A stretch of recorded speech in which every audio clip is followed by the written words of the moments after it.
about Afghanistan. The war is both spreading and sinking. Let's talk about the spreading first. In the last few minutes, several bombs, 3 so far reported, have exploded in Lahore, in Pakistan, killing at least 18 people and wounding many dozens more. It's sinking in the Afghan plains, into the quicksand which has sucked the life from previous would-be occupiers. The Soviet Union, right back to Alexander the Great, and not excluding the British Empire, which 3 times sought to occupy Afghanistan and failed at every turn. But politicians and generals, as well as very large numbers of civilians, and very large numbers now we can speak of NATO forces, are being sucked into that quicksand. Some, of course, are leaving their bones and their lives in that sand. Others, just their political careers or their military careers. General Stanley McChrystal is gone. Sheldon Cowper-Coles, the British ambassador in Kabul, I kid you not, that's his real name, he also has been forced to resign. And there are differences in the government statements. Mr. Obama, President Obama, says that he'll begin withdrawing his soldiers next July. David Cameron says the British will be there until 2015.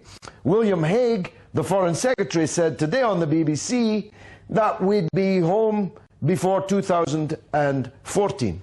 I'm saying we'll be home a lot sooner than that, not least because in the month of June, just 1 month, in this 1 year of this America and Britain's longest war, we have a record number of soldiers killed, 102 NATO soldiers killed in 1 month, a doubling of the death rate of NATO soldiery in the course of this year.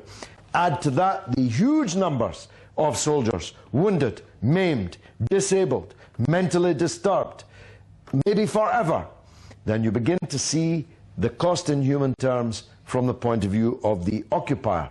The financial cost, of course, is virtually incalculable.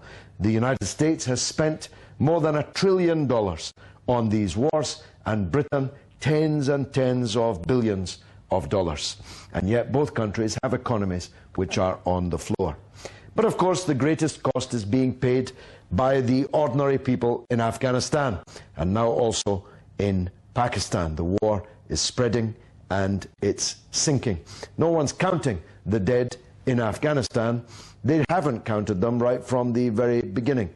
But a very large number of civilians, mainly women and children, were killed in Helmand province just this very day, which is probably a result of General Petraeus's professed intention to review the rules of engagement, because the military were saying that by trying to avoid killing Afghan civilians, they were placing their own soldiers at risk. Of course, the more Afghan civilians you kill, the more recruits for the Taliban line up to fight you and to fight you forever until they have driven you from their land.